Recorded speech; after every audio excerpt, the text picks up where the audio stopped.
thinking to myself, well, that's my kind of man. I bet he's got 99.1 on the radio, camel hat and boots to go with that crooked little grin I'll see every now and then.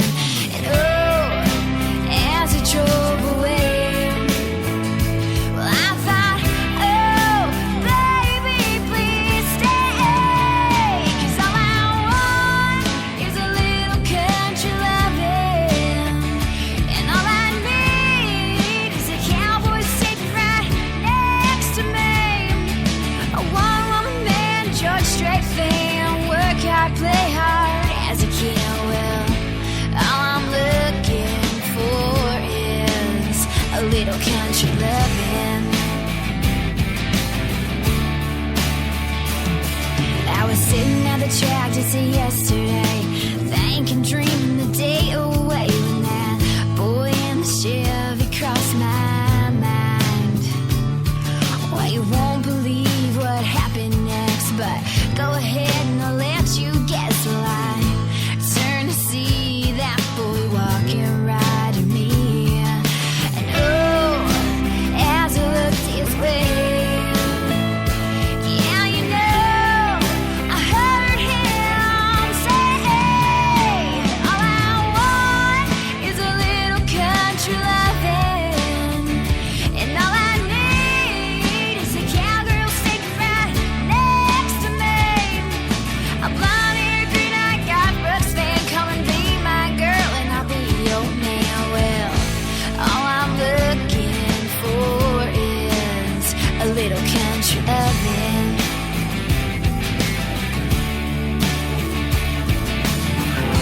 And as the years fly by,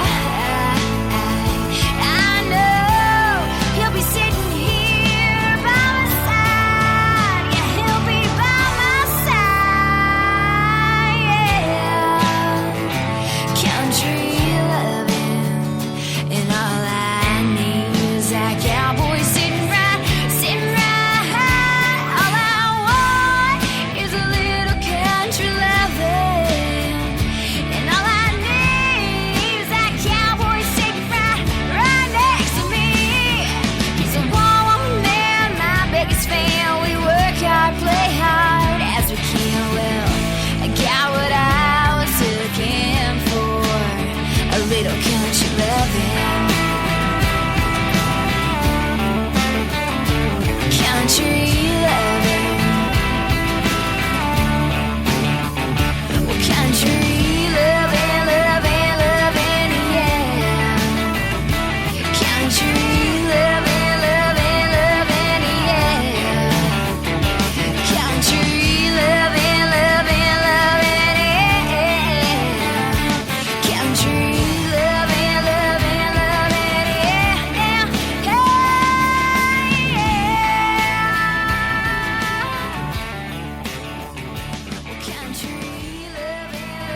Dude, if that song doesn't get you wound up, I don't know. I don't know what it would take. I was already wound up, and I now know. I'm supercharged. My wind up level is over 9,000. I know, you're always wound up. And then when we do stuff like that, it just gets crazy in here. Woo! Now, while you're all wound up, okay, let me start with this. Now, Alexis, if somebody wants to buy Country Lovin' or any of your other singles, where do they go? Probably the easiest place is just you can get them straight off the website. Right now, we're about to come out with a new EP here in a couple of months, so hopefully you guys will check out that stuff soon too. And all that will be available on iTunes when it comes out. Oh, hey, you know what would be cool? What? When the EP, like before it comes out, maybe you could send us a sample or something. Ooh, I think I could make that happen. Ooh, like under the table. Like we won't share it. I just want to, I like to feel important. Absolutely. And when that does come out too, maybe we can get you back on the show and talk about those songs a little bit. For sure. That would be great. Okay, now back to buying your music. Now, if somebody wants a physical copy, do you sign the CDs or do you have CDs that you sell as well? Yep, and that can all be on the website. Nice, nice. Now, Allie has a message for people that are buying music. Boom! So, Okay, here's how here it's we going to go down. Mm-hmm. So you need to buy her music because it is so easy on the internet today to just Just go on there and just Yep. grab music for yourself and be like, ooh, free music, hey, I'm Right. so cool. You are not cool. You are lame. You are a loser. Yep. A loser. #lame. Hashtag lame. Mhm. So, you gotta buy it, and this is why. It's because doing all this stuff is expensive for an entertainer. You have no idea. Sure. And when you're buying their merchandise, you're helping them out a lot. So, like I said in the previous show, it's a win-win situation if you buy their music, and it's a lose-lose if you steal it. Yep. So you better not steal it, or I will hunt you down! There we go. And that's our public service announcement. Yeah. Don't want to mess with her, it sounds like. No, you don't. Don't want to mess with me. Really, really, really Because don't. I got a pink BB gun in the closet. Oh, man. Don't mess with me. So, are you at the point now, like if you're out in town or out in public, do people recognize you, or can you still go incognito? You know, in my hometown in Ohio, it's a little bit harder, but I love it. You know, we go to Chipotle, like that's my family hangout place. Like we're there pretty much every day. And right before we came to town, you know, just the coolest part to me is like we saw this girl and her parents were there, and they came up to me. They're like, "My daughter looks up to you so much," and blah blah blah. Aww. And that's what's cool to me is just seeing, just the opportunity to really have an impact on people's lives, and hopefully the most positive way that I can. And I love it. It's just a blast meeting people, and I love it when people come up to me. People are like, "Oh, I'm sorry to bother you," but I think it's great. Well, when you were a little girl growing up, did you ever feel like one day you'd become a role model? Oh man, I did. I don't know exactly when that happened, but I do remember always feeling, because I've sang from such a young age, and I just feel, I've always kind of felt, the, not even necessarily an obligation, but the responsibility to, be that kind of role model. Sure. Do you ever feel like you're under pressure, or is it just all just a great time? I think anyone would be lying if they didn't say that it was a lot of pressure, because there are times, of course, it's always fun. It's always a great time. But yeah, it can be a lot of stress and a lot of pressure, and especially with the role model thing, because, people that don't know you personally might think something about you that's not even true. And it's hard to find that balance, as a person of what you let get to you and what you don't, Sure. Yeah. Now, our engineer of love says, Alexis, you have an amazing voice. Love this song, and she's so excited to hear other songs as well. So you're getting. I love our engineer of love. I love her. That's Rusa. Yeah, she keeps Rusa. everybody straight in the chat for us. Sure does. That's awesome. You got to watch out. Gotta watch out for us girls, because we Watch about out. to take over the world. So That's right. What Yeah. would you say is your? I mean, considering everything that you've done so far and everything that you're planning on doing, what would you say is your idea, your definition of success? To me, my definition of success would honestly have nothing to do with money. It would be if I could live every day for the rest of my life doing what I love and inspiring people, and hopefully living off of that. But honestly, if you're happy and you're surrounding yourself with people that you love, then I think that's the best life you could ask for. I just picture you waking up with a smile on your face every morning. I get it from my dad. People are always like, "You guys are always smiling," and I'm so thankful to have a family like that, because they're great influences. And I think when you're around people like that, you're like that too. Yeah. You're just a happy person. Now, I'm guessing your parents are probably your biggest fans. Oh man, and my grandma. And don't forget Granny.